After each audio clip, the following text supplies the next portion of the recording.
One time I was out evangelizing with someone and I had a really neat conversation with them. And then the Lord ordained for me to actually run into them again.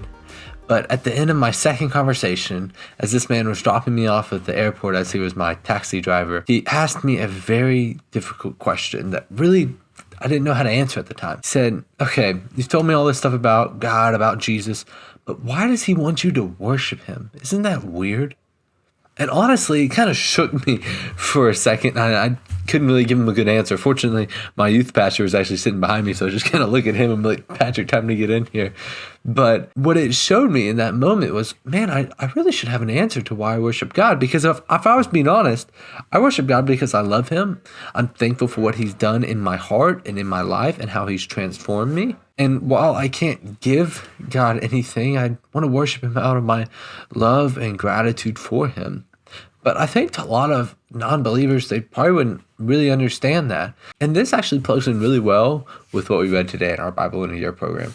So today we hopped into the book of 1 Corinthians, which has so much theology, from speaking in tongues to church discipline to living a godly life. There's so much just cram-packed in Corinthians. I like to say Corinthians, they were so bad that Paul actually had to write to them in the book, this is how to love people.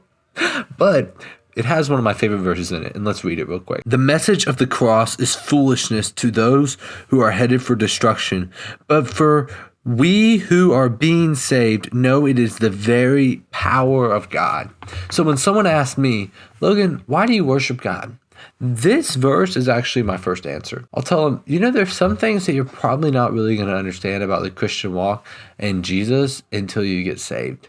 But I worship God out of my gratitude and thankfulness to what he's done in my personal life.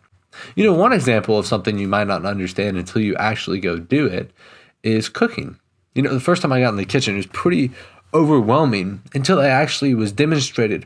Hey, if you crack these eggs into a bowl with some flour, some milk, baking soda that put all the right ingredients together, it will make a cake. It can make bread. And that feels like foolishness to someone that's never done it. But once you go and actually experience it, you realize that there's truth there. And I think the same thing applies here with worship, is that you're probably never going to understand worship if you're not a Christian.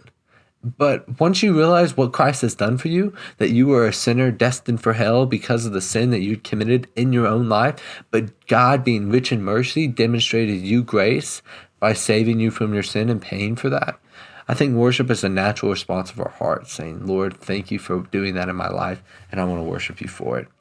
One side note that we do need to add here is that God doesn't need our worship. He doesn't need anything from us. God is infinite and we are finite. There's nothing that we can offer him. And our way of worship is, again, just our way of saying, thank you, Jesus, for what you've done in my life.